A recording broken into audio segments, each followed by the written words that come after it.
Our story begins with a gas station attendant sitting in a chair during his break, eating some fries. He hears strange noises, and when he looks back, he spots an animal. The attendant slowly walks toward it, trying to see what it is, when suddenly the creature attacks him. The animal seems to be covered in blood and black spikes, and it brutally kills the attendant. The scene then shifts to a nerdy-looking guy named Seth and his attractive girlfriend, Polly. The couple stops their car at a campsite in the forest to celebrate their first anniversary. They take out the tent and some belongings from the vehicle to start setting up. Polly wants to spend the night together under the romantic stars, but things don't go as planned. They accidentally break the tent. Disappointed, Polly has no choice but to agree with Seth's new plan, to celebrate their anniversary at a motel. As they leave the campsite and Polly drives, she teases Seth for his excessive knowledge about trees. Shortly after, they encounter another young couple on the road who want to hijack them. Dennis, a fugitive convict, and his drug-addicted girlfriend, Lacey. Dennis forces the couple to give them a ride, and since he has a gun, they must obey. Lacey tries to reason with Dennis, but he manipulates her into trusting him. Dennis orders Seth to drive, but since Seth can't handle a manual car, Polly ends up driving instead. Lacey sits in the front passenger seat while the men are in the back. As they settle in, Dennis throws away the couple's phones and rummages through their belongings. He learns that they live together but aren't married, and that Seth is a PhD student. Dennis jokes about asking the doctor for prescriptions, but soon realizes Seth is actually a biology major. Moments later, Polly accidentally hits an animal with the car, bursting a tire. Polly and Dennis work to fix it while Seth and Lacey check the dead animal. Lacey holds the flashlight and the gun, ordering Seth to examine the creature. As Seth gets closer, he notices large black splinters embedded in its body. Meanwhile, Dennis accidentally pricks his left index finger with a sharp splinter from the tire as he rolls it away. Suddenly, the dead animal starts to move as if it's coming back to life. Lacey panics and shoots it twice before running back to the car. Luckily, Dennis and Polly have just finished fixing the tire, so they all jump in and speed away from that cursed spot. As they drive off, the splinters on the old tire begin to grow, moving as if alive. Still shaken, Lacey asks Seth if he knows what that thing was. Instead of telling the truth, Seth lies. Dennis then claims Lacey must be hallucinating from drugs, but she insists she hasn't used in 2 days. Soon after, another problem arises. The radiator overheats, filling the car with smoke. They're forced to stop at the nearest gas station. Lacey goes to the back of the station looking for the restroom, while Dennis and Polly enter the convenience store. Seth stays outside, following Dennis's order to refuel the car. Inside, Dennis calls out for the attendant, but no one answers. Meanwhile, Lacey finds the restroom door locked. She forces it open and discovers the gas station attendant's corpse inside, covered in blood and splinters. Terrified, Lacey runs, but the attendant's body begins to twitch and move, chasing after her. Dennis hears her screams, rushes out, and sees the mutated attendant. He yells for Lacey and Seth to run while shooting at the creature. However, as Lacey flees, she trips, hits her head, and dies instantly.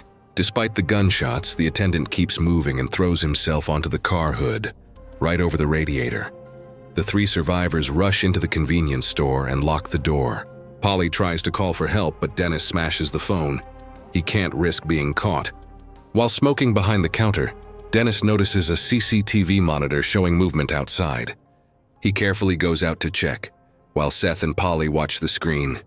Moving cautiously and silently, Dennis tries not to draw the creature's attention. When he reaches Lacey's body, he notices she can only move her right hand, but he still drags her toward the store. Polly locks the door again. Dennis points his gun at her in frustration, but suddenly Lacey's severed arm grabs his leg. Seth helps Dennis get inside and they slam the door, cutting off Lacey's arm in the process. Despite being detached, the arm continues to move on its own, covered in black splinters. Seth observes the severed arm with fascination until it finally stops moving. He notices that it's still metabolizing and realizes what that means. Whatever infected Lacey can infect any living creature. Suddenly, they hear loud banging on the windows and see Lacey's bloodied body slamming violently against the glass and the door. leaving red splatters everywhere.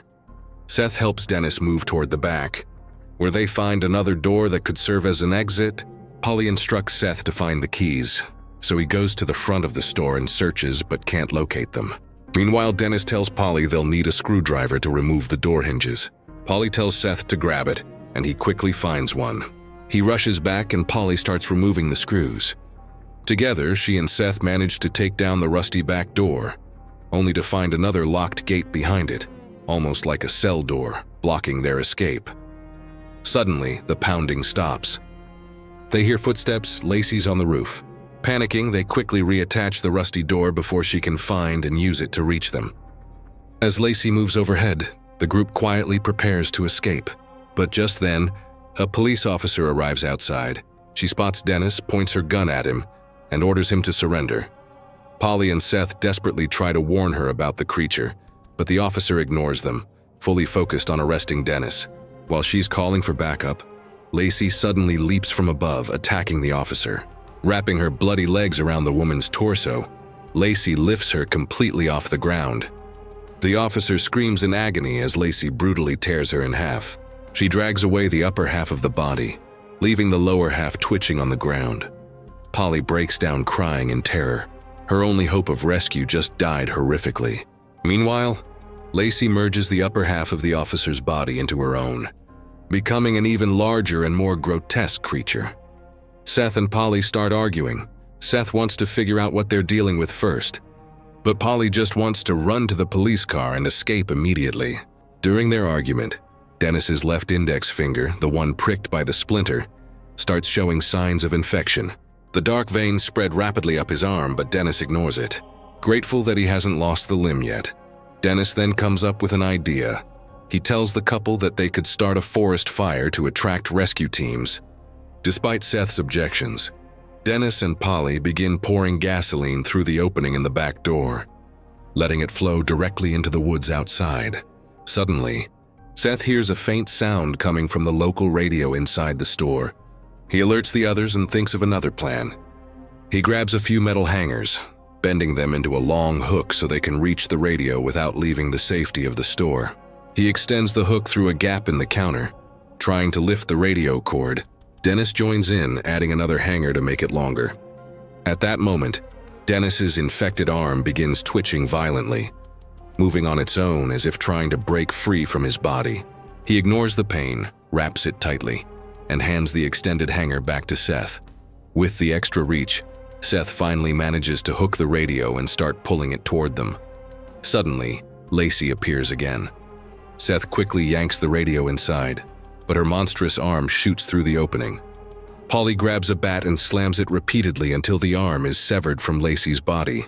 The couple hides as the dismembered limb continues thrashing on the floor.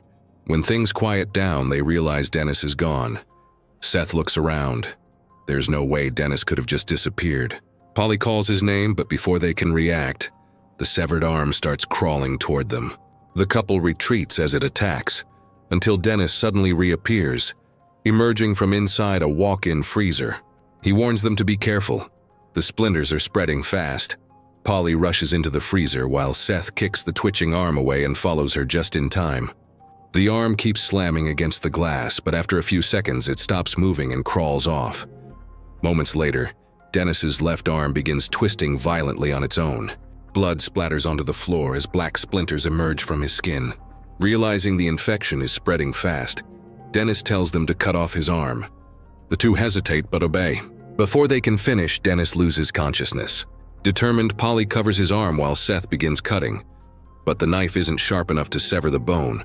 Seth grabs a hollow concrete block and smashes it down, finally severing Dennis's arm completely. After stopping the bleeding, Dennis confesses that the infection started when a splinter from the flat tire pricked his hand. He apologizes for underestimating Seth's capability as a man, and then begins to open up about his past. Dennis explains that he's an escaped convict who only wanted to take his girlfriend to Mexico and help her get clean. Out of nowhere, Seth tells the two to stay put while he checks something on the security monitor.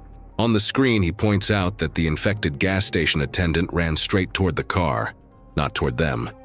Seth explains that the organism infecting the attendant, and Lacey seeks out sources of heat. That's why it attacked the overheated radiator. It was hotter than Seth's own body temperature, allowing them to hide undetected inside the freezer. He then suggests a risky plan.